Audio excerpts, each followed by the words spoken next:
ಹೀಗೆ ಖುಷಿ ಖುಷಿಯಾಗಿ ಎಲ್ಲರೂ ಸೇರಿ ಸಿಂಚನನ್ ಸೀಮಂತನ ಮಾಡಿದ್ರೆ ಇನ್ನೂ ಖುಷಿಯಾಗತ್ತೆ.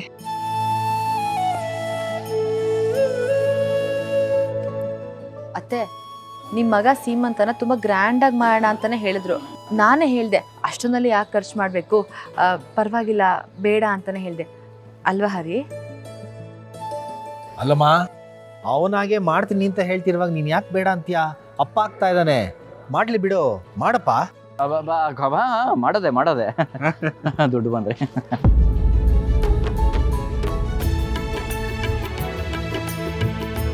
ಇಷ್ಟು ಖುಷಿಯಾಗಿರೋ ಕಾರಣ ನಮ್ಮ ವೀಣಾ. ಚೆಲ್ಲಾಪಿಲಿ ಆಗಿದ್ದ ಸಂಸಾರನ ಒಂದು ಮಾಡಿದ್ದು ಅವಳೆ. ಅಲ್ಲಮ್ಮ ವೀಣಾ, ಇಷ್ಟೆಲ್ಲ ಖರ್ಚು ಮಾಡಿ ಷಷ್ಠಿ ಪೂರ್ತಿ ಮಾಡೋ ಬದಲು ಇವ್ರ ಹುಟ್ಟದಬ್ಬನ ಸುಮಾರಾಗಿ ಮಾಡ್ಬೋದಾಗಿತ್ತಲ್ಲಮ್ಮ. ಅತ್ತೆ, ನಾನೇ ಆಗಿದ್ದಿದ್ರೆ ಬರೀ ಮಾವನ ಹುಟ್ಟಿದಬ್ಬ ಮಾತ್ರ ಮಾಡಿರ್ತಿದ್ದೆ. ಆದರೆ ಈ ವಿಶೇಷ ದಿನನ ಇನ್ನಷ್ಟು ವಿಶೇಷ ಮಾಡೋಣ ಅಂತ ಹೇಳಿದ್ದೆ ಬೇರೆಯವರು. ಬೇರೆಯವರ? ಯಾರದಕ್ಕೆ ಅದು? ಹೇಳಮ್ಮ ವೀಣಾ, ಷಷ್ಠಿ ಪೂರ್ತಿ ಮಾಡು ಅಂತ ನಿನಗೆ ಯಾರು ಹೇಳಿದ್ದು? ನಾನೇ ಲಕ್ಷ್ಮಿ.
ಚೆನ್ನಾಗಿದೆ ಮಗಳೇ.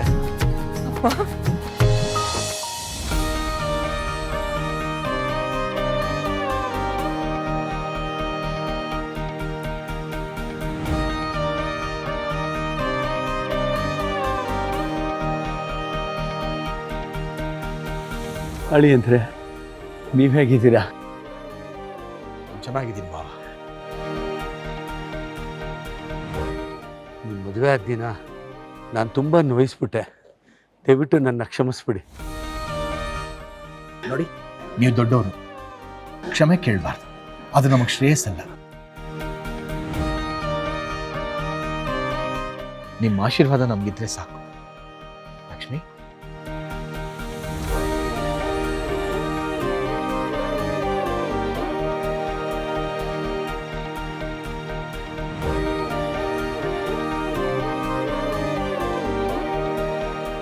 ಲಕ್ಷ್ಮೀ